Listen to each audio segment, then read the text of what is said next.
আজকের ভিডিওতে কথা বলবো, হাত পা কি সবসময় ঠান্ডা থাকে?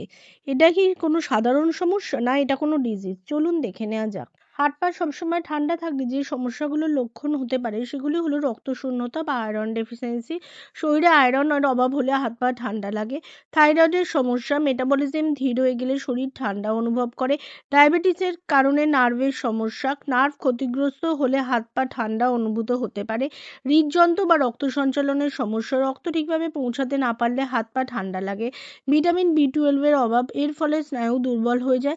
রক্ত সঞ্চালন কম হওয়া, ধূমপান বা কম নড়াচড়ার কারণে হতে পারে। অতিরিক্ত স্ট্রেসের কারণে রক্তনালী সংকুচিত হয়ে যায়।